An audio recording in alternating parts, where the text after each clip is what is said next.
پوښتنه به کوم د معرکه حق چې کوم دی نو کال پوره کېږي. څه ګورې دغه یو کال کې خو انډیا ډېرې روزې او سترګې ووالې، څه یې حاصل کړل او خاینده داسې کوي څه خاله هرکړه؟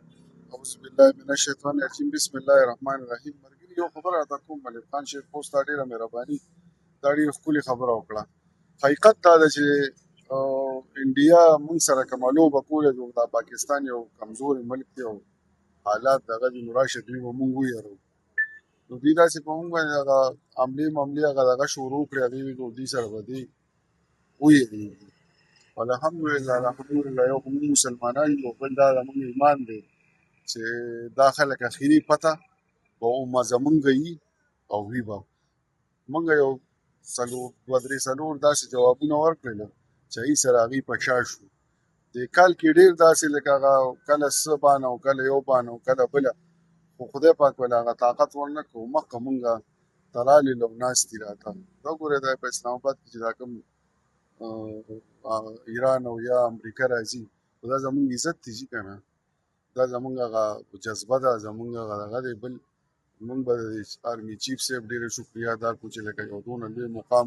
حاصل کړه چې د دوو ملکو په منځ کې د جنګ بندۍ هغه حالات ته ځي، او انشاءالله دا مسله به زما یقین دی چې حل به شي انشاءالله. بیا افغان حکومت خو دوی هم ښه پیسې وخوړې که نه، نن دغه یو کال کې چې هغوی کومې پیسې خوړلي په کار کې د هغوی سره حساب کتاب وکړي، بار بار یې حملو کوشش وکړو. یاره یو خبره راته کوم، دا حقیقت دا دی چې لکه کله مونږ هغه د افغانستان سره هغه مسله راغله نو دوی پکې ډېرې ګوتې والې او دوی ول هغه خپل هغه دغه هم ورکړه، ایټم یې موله ورکړه او نورې پیسې مو ته شروع کړې، او دا هم چې دوی به د پاکستان باندې ورشي دوی سره. خو ما تاسو ته یو خبره وکړه چې هېڅکله نه چې کله دوی دا کار کې ناکامه کېږي به، دا زموږ ایمان دی چې دوی به ناکامه کېږي. که دوی سره هر څوک ودرېږي دوی به ناکامه کېږي، هم پاکستان له به خدای پاک پته ورکوي. نور انډیا تا ته معلومه ده چې دغه ملک دی، همدا حالات ټول عمر شیطانۍ کړې دی او ټولې مسلې ورته په خپل ګریوان کې ورپروزي. تاسو یو تاجر یې که نه، لاکډاون هم دی، سی ان جي پمپونه هم بند شوي دي. ګوره چې د وزیر اعلی رویه هم هغه شانتې ده چې د خپل بچت او شاخرچو کې کمې راوستي. ګورئ جي وزیر اعلی صاحب بل راوستلی و دغه ته مظفرآباد ته، زه دا وایم مجید یې هلته څه کوي؟ د نمایندګي خو دلته په صوبه کې ده. دا وزیر اعلی صاحب دا خو په دغه کورسۍ ناست دی، د ټول دغه کورسۍ لازمي ده، پکار چې دی دلته ناست دی دا صوبه چلوي، نو دی هلته څه کوي؟ هغه پیسې زمونږ چې کومې دي دا د په چکر ولته ولګولې،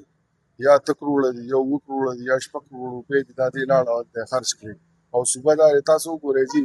نن دی که سبا له تیل بیا ګرانېږي، د هغې د لاسه وګورئ، راشه حالات ته وګورئ، پمپونو والا او تاجران خو زه حقیقت وایم جي چې ډوب شو، لکه کاروبارونه نشته، روزګارونه نشته، ګراني شوه، روز تر ورځه ګراني کېږي. اخره کې به دا موږ چې څنګه وایو شوکې او ډاکې او غلاګانې دا به همدغه شروع کېږي. د مردان کې 50 ارب د منصوبو دپاره اعلان وکړو چې د خام له تاجرانو له سبسایډي ورکړې وه. بلاخصه کوم چې یو څو ورځې مخکې دی دلته 400 ته راغلی و، نو په 400 کې ما ته د دې یو پراجیک وښیي چې دا هغې کې څه وکړل، چې لکه دې وایي چې ما په مردان کې 50 ارب روپۍ باندې وکړو. نو چې تا سره 50 ارب روپۍ شته نو په صوبه کې دا کار ولې نه کوې چې دا کوم مسلې بېګا له روانېږي یا سبا کېږي، نو دې نه مخکې ولې په دې پمپونو په دې دغه باندې ولې نه ګرځي چې خلکو ته د تاجرانو ته حالات ټیک شي. جي تاسو وګورئ لکه سبا چې کم از کم 50 یا 60 یا 70 روپۍ تیل ګران شي، نو په دې صوبه باندې به څومره لوی اثر پروزي. لکه هر سړی پریشانه دی چې تاسو چاله ورځئ خبره ته د پریشانۍ خبرې کوي، چېرته د خوشحالۍ خبره به عادي د اسمبلۍ اجلاس وړي ګراونډ ته، دا بله د شرم خبره کوم. لکه موږ سره خپله اسمبلي شته او بیا د موږ زه د کرکټ ګراونډ کې اجلاس کوو، په دې د بېلې پیسې خرڅ کوو. دا ټول د صوبې لپاره نقصان دی. دا خدای دا ګن پیدا کړی دی، مل خان خبره دا ګن دی، ګن دوی به روکې که دې روکې نو خرابۍ دي، نور هم دا صوبه غر کوي، خدای خو دې تباه کړي. بس خو ما ته ووایي چې تاسو تاجرانو مشري کوئ، د لاکډاون له چې دا کله باندې دوکان بندوي نو دا شهباز شریف رالیږي او که نه بل څوک یې رالیږي.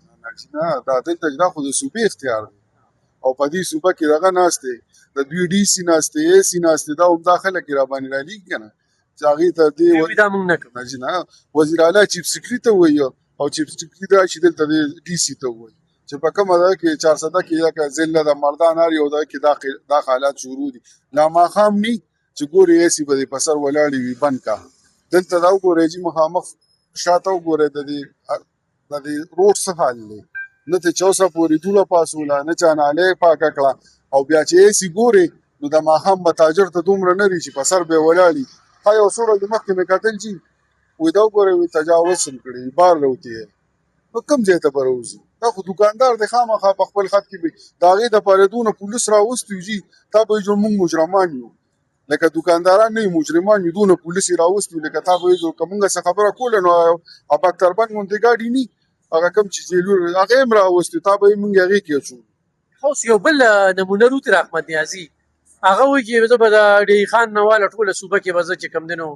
لاریون کومه نو دې ته څنګه ګورئ د خپلو کې د اختلافاتو د قوم ولول د دې مظاهرو نه څه جوړ دا چې یو ډرامه ده او دا ډرامه که یې خیال کړو دغه سپېره را پیدا شو د هغه نه شروع شوې ده دا پکې لا بل نیازي راووته دې له اوسه پورې چا پېژندم ده راشي زمونږ په 400 کې اوس هم زمونږ مشر دی هغه هم دې پسې ګرځي کله یو سره ناستي او کله بل سره ناستي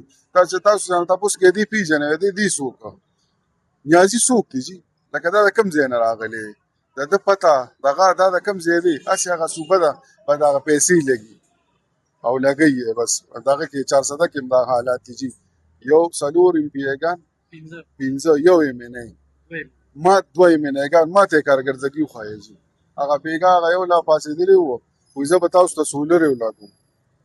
دا خدای ظالمه سولر څه کې خلک ته چا سره ملاویږي نه